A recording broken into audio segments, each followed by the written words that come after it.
இந்த பண விஷயமா வீட்ல பேசி கார்த்திக் கிட்டயும் ஆண்டி கிட்டயும் எதுக்கு கெட்ட பேர் வாங்கணும்? எங்களால உனக்கும் வாழ்க்கைக்கு எந்த ப்ராப்ளமும் வரக்கூடாது. இந்த பண விஷயமா நீ எங்களுக்கு எதுவுமே செய்ய வேண்டாம். ஆமா சுஜாதா, எங்களை புரிஞ்சு பேசுறதுக்கு நாங்க தான் உனக்கு நன்றி சொல்லணும். ஐயோ, என்னண்ணா இதெல்லாம்? ஏங்கா, இப்ப நான் செய்யல, இதையே எங்க அப்பா செஞ்சா ஏத்துப்பீங்களா? சொல்லுங்க. இந்நேரம் எங்க அப்பா கிட்ட பணம் இருந்திருந்தா நீங்க கேட்காமலே உங்க கைக்கு வந்திருக்கோம். அவர்கிட்ட பணம் இல்ல. உங்க மாமா பொண்ணா என்னால தர முடியும். நான் தரேன்க்கா, வாங்கிக்கோங்க. சுஜாதா, என்ன நீங்க தங்கச்சியா ஏத்துக்கிறதா இருந்தா நான் தர பணத்தை நீங்க வாங்கிதான் ஆகணும். பணத்துக்கு நான் கேரண்டி. நான் வரேன். நான் வரேனா? என்ன சத்யா, சுஜாதா சின்ன பொண்ணு நினைச்சிட்டு இருந்த, இவ்வளவு மெச்சூர்டா பேசிட்டு போறா? எனக்கே புரியலங்க. ஆனா ஒரு விஷயம் மட்டும் புரியுது. என்ன? அவளுக்கு அப்படியே எங்க மாமாவோட குணம். உறவுக்கு முன்னாடி பணம் ஒரு விஷயமே இல்லைன்னு நினைக்கிறா. மேடம், ஃபேக்ஸ் வந்திருக்கு. சரி, என்ன வரா? ஒரு நிமிஷம் இருங்க. என்ன? கலெக்டர் ஆபீஸ்ல இருந்து வந்திருக்குங்க. என்ன விஷயம்?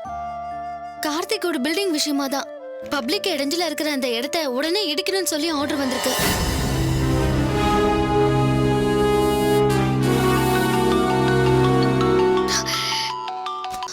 ஹலோ.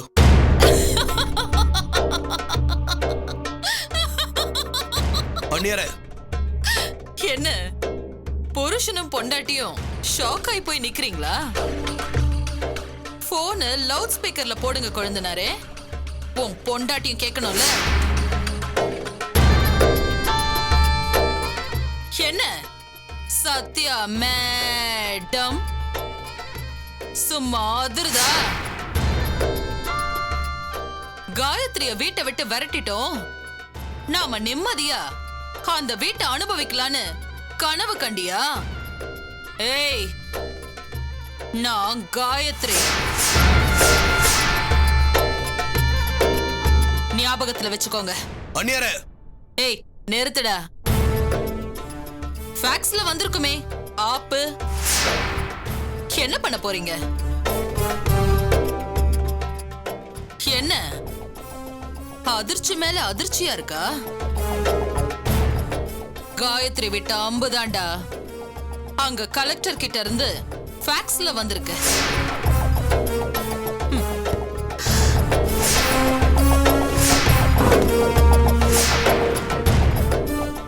$1.25 கோடி கடனா கேட்டு பிச்சை எடுக்கிறவங்க மாதிரி போய் நின்னோமே, அந்த இடத்துக்கும் காயத்ரி ஆணி அடிச்சிட்டாலேன்னு முழிக்கிறீங்களா?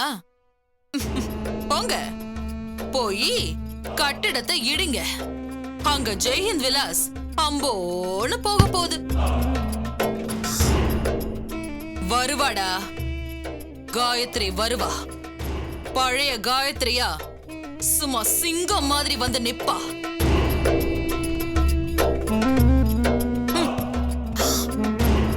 பெல்ட்டால அடிச்சு வெளியில அனுப்பும் போது சிரிச்சுக்கிட்டே பாத்தீங்கல்ல? நீங்க அத்தனை பேரும் தெருவுல போய் நிக்கிறத என் கண்ணால பாப்பேன்டா.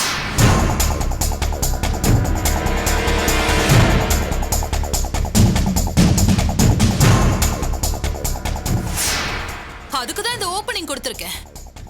கலெக்டருக்கு பிரஷர் மேல பிரஷர் கொடுத்து அந்த ஆள் இந்த ஃபேக்ஸ அனுப்பியிருக்காரு. இப்ப என்ன பண்ண போறீங்க? என்னடி சத்யா, நீ என்னடி பண்ண போற? முன்னாள் காதலன் அந்த கார்த்திக்கோட குடோனு இடிக்க போறியா? என்னடா ஏய், சொல்லு, என்ன பண்ண போற? எப்ப பார்த்தாலும் உங்களுக்கு உதவி பண்றேன்னு வந்து நிக்கிற ஏடிஎம் தானடா அந்த மானங்கெட்ட கார்த்திக். இப்போ என்ன பண்ணுவீங்க? கட்டடத்தை தொட்டா அந்த மானங்கெட்ட கார்த்திக் ரோஷம் வந்து உங்களுக்கு எதிரி ஆயிடுவான். சொல்லுங்க, பணத்துக்கு எங்க போய் நிப்பீங்க? போங்க, போய் குடோன இடிங்க. குடும்பத்தோட தெருவுல நில்லுங்க.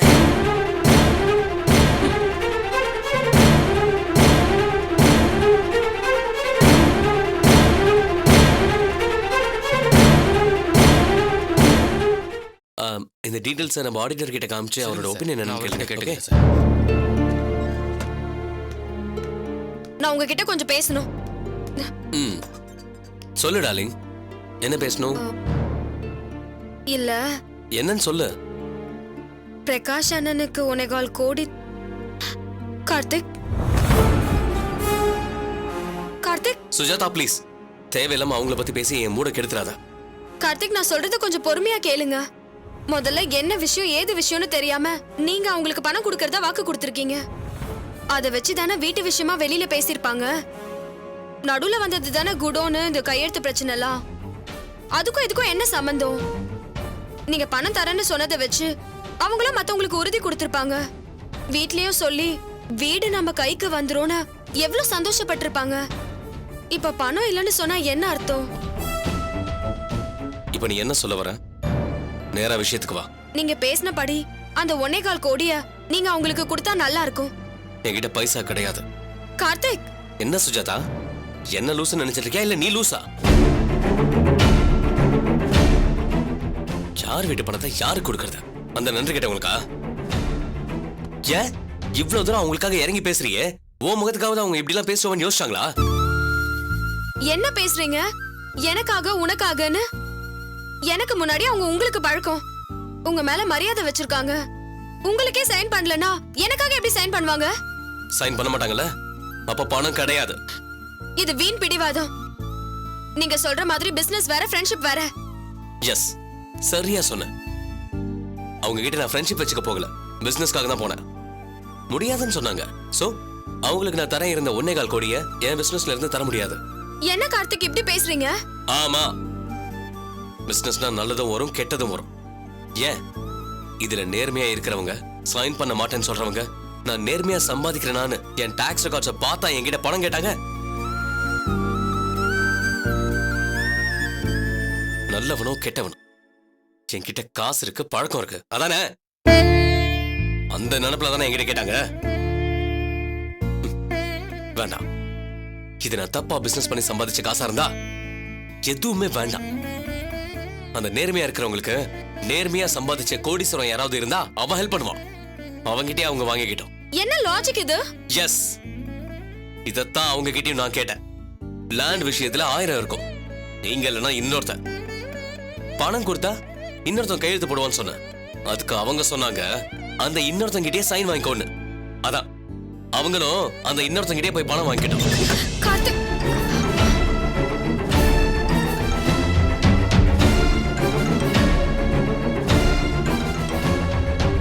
நன்றி கெட்ட ராஸ்கல்ஸ். பழச நினைச்சு பார்த்திருந்தா இந்த மாதிரி பேசிருப்பாங்களா? Get out, get out.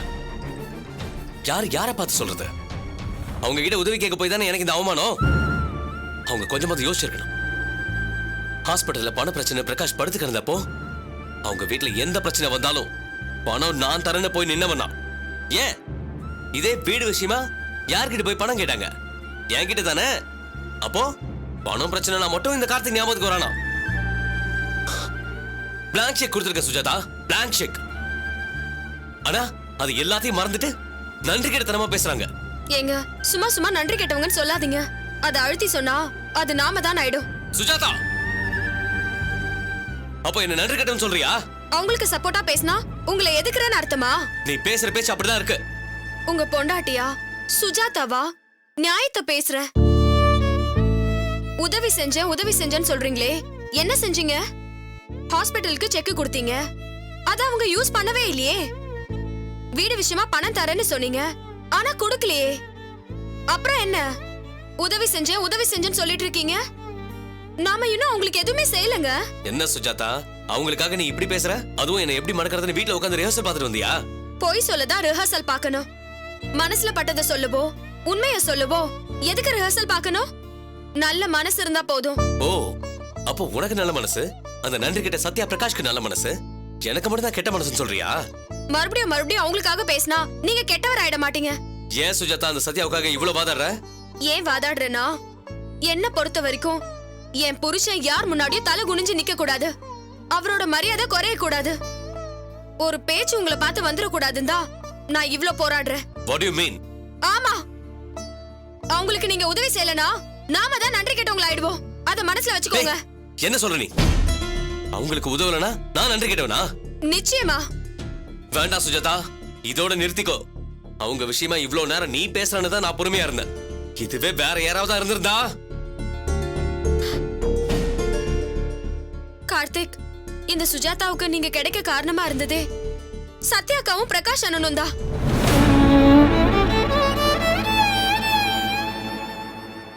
என்னங்க பாக்குறீங்க? ஆத்திரத்துல கோவம் தான் முன்னாடி வருமே தவிர நடந்ததை யோசிக்க மனசு வராது. ஒருத்தவங்களை வெறுக்கிறதுக்கு முன்னாடி அவங்க நமக்கு செஞ்ச கெட்டதை நினைக்கிறத விட அவங்க செஞ்ச நல்லதை தான் முதல்ல நினைக்கணும். என் கார்த்திக் எப்பவும் எதுலயும் எந்த விஷயத்திலயும் பேச்சு மாற மாட்டாரு. தனக்காக அடுத்தவங்க உதவி செஞ்சா 1000 திருப்பி செய்வாருன்னு தான் நான் நினைச்சிட்டு இருக்கேன். ஆனா இந்த விஷயத்துல நீங்க நீங்களாவே இல்லையே. சொல்லுங்க, அன்னைக்கு அந்த மூக்குத்தி காசிங்கிறவன் உங்களை கடத்தி வச்சுக்கிட்டு ஆண்டி கிட்ட லட்ச லட்சமா பணம் கேட்டான். கல்யாணத்து அன்னைக்கு அவ்வளவு நடந்துச்சே, அப்ப துடிச்சது யாரு, பதறினது யாரு? ஏன் உங்களை மீட்டு கொண்டு வந்தது யாரு? சத்யாக்காவும் பிரகாஷ் அண்ணனும் தான். அவர்தான் தான் உயிரை பணைய வச்சு உங்களை காப்பாத்திருக்காரு. இது எல்லாத்துக்கும் மேல இந்த குடோன் விஷயமா அந்த ரவுடி கிட்ட இருந்த பிரச்சனைய சால்வ் பண்ணி அவனை விரட்டினது யாரு?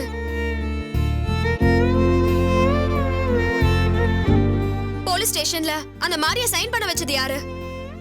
பிரகாஷ் அண்ணன் தானே. வீட்ல கூட வந்து சொன்னீங்களே, மறந்துட்டீங்களா?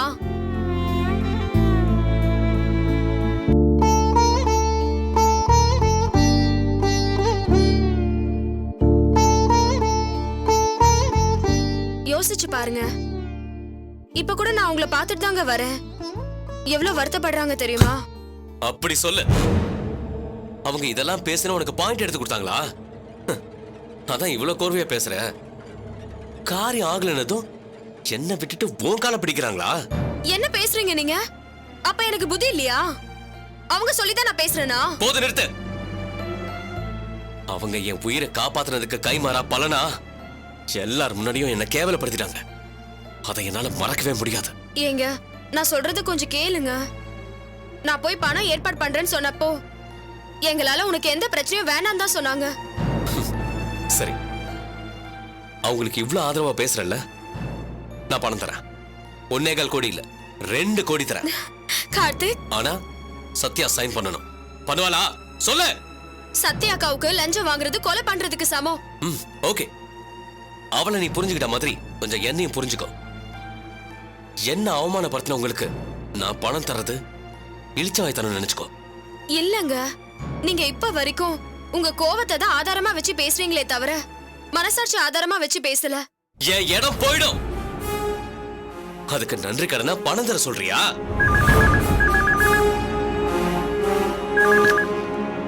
ஹலோ சார், நம்ம கட்டட காம்பவுண்ட இடிக்க கலெக்டர் ஆர்டர் வந்திருக்கான் சார். சத்யா மேடம் இடிக்க ஆளுங்களோட வந்திருக்காங்க சார். என்னது? காம்பவுண்ட் இடிக்கவா? ஆமா சார். என்ன என்ன ஆச்சுங்க? நீ இவ்வளவு நேரம் யாருக்காக என்கிட்ட கெஞ்சி பேசிருந்தியா? உங்க காம்பவுண்ட் இடிக்க ஆளை கூப்பிட்டு வந்துட்டாங்களாம்.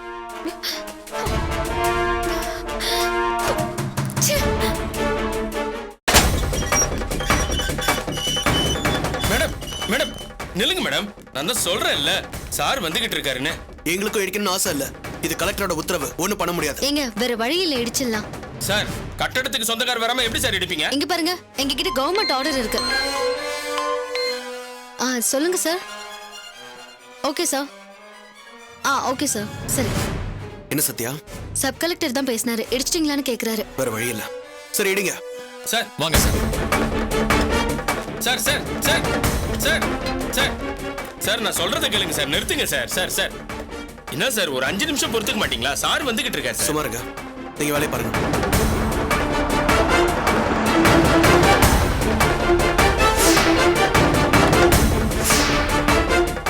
என்ன நினைச்சிருக்க சத்யா உன் மனசுல? எதுக்கு ஒரு அளவு இருக்க சத்யா? ஓவரா போவாத. கார்த்திக், மரியாதையா பேசுங்க. ஏய் நிறுத்துடா. ஏன் இடத்த இடிக்க நீ யாரா? கார்த்திக், உங்களுக்கு மரியாதை கொடுத்தா காப்பாத்திக்க தெரியாதா? வாடா போடான்னு பேசுறீங்க. அவர் ஒரு கவர்மெண்ட் சர்வெண்ட். உங்க இஷ்டத்துக்கு பேசுவீங்களா? என்ன பயங்காட்டுறியா? உனக்கு பணம் கொடுக்க மாட்டேன்னு தெரிஞ்சுதானே இடிக்க வந்திருக்க? நிறுத்து. ஏய் என்னங்க? நானும் பாத்துட்டே இருக்கேன். இவங்க என்னமோ உன் வீட்ல வேலை செய்யற மாதிரி வா போன்னு பேசுற. இதுக்கு மேல உனக்கு மரியாதை இல்ல. என்னடா ஏய் பண்ணுவ? நிறுத்து. பெரிய இவன் மாதிரி நீங்க ஆரம்பிங்க வேலைய. ஏய் இதுக்கு மேல ஒரு அடி முன்னாடி எடுத்து வச்சீங்க நான் மனுஷனாவே இருக்க மாட்டேன். கார்த்திக் வேணாம், இது கவர்மெண்ட் ஆர்டர். என்னண்ணே நான் தான் அங்க வந்து பேசினேன்ல. சுஜாதா நீ அது புரிஞ்சுக்க. நீ வந்து போனதுக்கு அப்புறம் கலெக்டர் ஆபீஸ்ல இருந்து எங்களுக்கு ஆர்டர் வந்திருக்கு. கொடுங்க.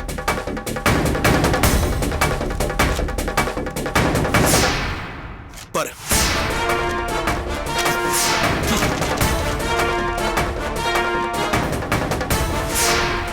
என்ன புருஷனை பொண்டாட்டியும் டிராமா போடுறீங்களா? அந்த 1.25 கோடியை நான் தரல. சுஜாதா அனுப்புனீங்க, இப்ப அடுத்து இடிக்க வந்திருக்கீங்க. இதுக்கு எதுக்கு நடிக்கிறீங்க? சுஜாதா இப்ப புரியுதா? இவங்க வேஷம் கலைஞ்சிருச்சா? Karthik stop this nonsense. கத்தி பேசினா உண்மை ஆயிடுமா? இல்ல நீங்க 2 பேரும் என்ன பழி வாங்க நினைக்கிறீங்க. நான் உங்களுக்கு பணம் கொடுக்கலன்றதுக்காக. சும்மா நிறுத்துங்க கார்த்திக். பணம் பண்ணேன்னு உங்களை மாதிரி இருக்கிற பிசினஸ் மேனுக்கு அதுதான் முன்னாடி தெரியும். அந்த பணத்தை எதுவுமே கேட்காம தரேன்னு சொன்னீங்க. அதுக்காக நான் இடிக்க மாட்டேன்னு சொல்லியிருந்தா அதுதான் நடிப்பா இருக்கும். நான் தான் எதுவுமே சொல்லலையே. சுஜாதா இவரை கூட்டிட்டு போ. இதுல எங்களுக்கு எந்த பங்கும் இல்ல. ஏய் சத்யா, இது பாருங்க, இது எதுவுமே நல்லதுக்கு இல்ல கார்த்திக். கார்த்திக் எங்க கடமையை செய்ய விடுங்க. என்னடா பெரிய கடமை? என் பில்டிங் இடிக்கிறதா உங்க கடமையா? நன்றி கேட்டவங்களா? செஞ்ச எல்லாத்தையும் ஒரு நொடியில மறந்துட்டீங்கல்ல? கவர்மெண்ட் அவசரம் இருந்தா என்ன வேணாலும் செய்வீங்களா? நான் இடிக்க விட மாட்டேன். ஏய் தள்ளி போயா. என்ன சார் தள்ளி விடுறீங்க? கலெக்டர் ஆர்டர் கொடுத்து தான் வந்திருக்கோம். நீ யாரு? கார்த்திக் வேணாம், பிரச்சனை படாதீங்க.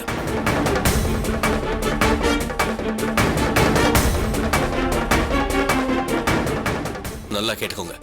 இது வரைக்கும் என்ன நண்பனா நல்ல ஃபேமிலி ஃப்ரெண்டா தான் பாத்திருக்கீங்க. எதிரியா பார்க்க நினைக்காதீங்க. கார்த்திக் ஏன் இப்படிலாம் பேசுறீங்க? நானும் சத்யாவும் இதுல தனிப்பட்ட முறையில எதுவும் செய்யல. இன்னும் சொல்ல போனா நீங்க என்ஓசி கேட்டது கேஷுவலான விஷயம். அதுல பிரச்சனை இல்லைன்னு நினைச்சுதான் மேடம் சைன் பண்ணுவாங்கன்னு சொன்னேன். ஆனா அதுல இவ்வளவு பிரச்சனை இருக்கும்போது எங்களால என்ன செய்ய முடியும்?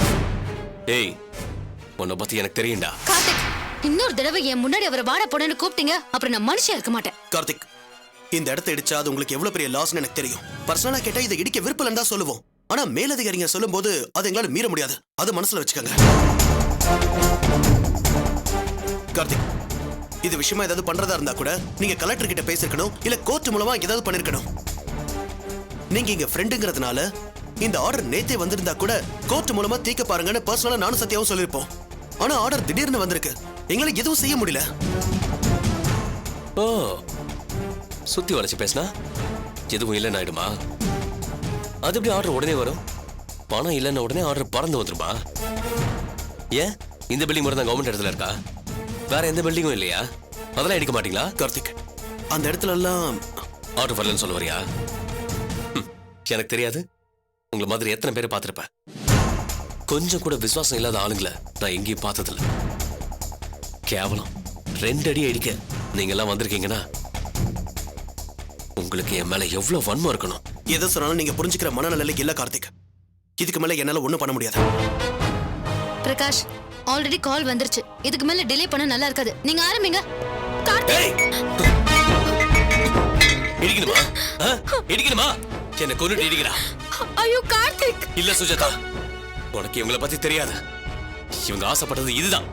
நான் அவமானப்படணும், 4 பேர் என்ன பார்த்து சிரிக்கணும். அதை பொறுக்க முடியாம நான் இவங்க கால்ல போய் விழுந்து பணத்தை கொடுக்கணும். இதானே இவங்க எண்ணம், லட்சியம் எல்லாமே. இல்ல இதை நான் விட மாட்டேன். ஐயோ கார்த்திக். சுஜாதா இவர் அளவுக்கு மீறி பேசுறாரு. இன்னும் சொல்ல போனா எங்களை வேலை செய்ய விடாம தடுக்கிறது ஒரு குற்றம் தான். இதுக்கே பெரிய தண்டனை இருக்க சொல்லிட்டேன். ஏய் இந்த பூச்சாண்டி காட்டுற வேலை வேற எங்கேயாவது வச்சுக்கோ. என்கிட்ட காட்டாத. இதுக்கு மேல உனக்கு மரியாதை இல்ல. இவங்க லெவல் தெரியாம பேசுறான். கார்த்திக் எல்லாரும் பார்த்துட்டு இருக்காங்க. 2 அடி தானே இடிச்சிட்டு போட்டோம். இல்ல சுஜாதா, இது இவங்க அதிகாரத்தை பயன்படுத்தி செய்யற காரியம். இதுக்கு நான் அனுமதிக்கவே மாட்டேன். என்ன மீறி இது இவங்க எப்படி இடிக்கிறாங்கன்னு பாக்குறேன். ஐயோ கார்த்திக். இடிக்கிறா. கார்த்திக் சொல்றது கேளுங்க. இடிக்கிறா. கார்த்திக் என்ன மீறி ஒரு செங்கலை கூட எடுக்க முடியாது. கார்த்திக் சுஜாதா போ. கார்த்திக் வாங்கடா. என்ன கொன்னுட்டு இடிக்கிறா. பாத்துடலாம். ஐயோ கார்த்திக். ஏய் இதுக்கு மேல வேற வழி இல்ல. போலீஸ கூப்பிட வேண்டியதான். ஓ கூப்பிடு, யார வேணாலும் கூப்பிடு. என்ன மீறி ஒரு செங்கலை கூட எடுக்க முடியாது.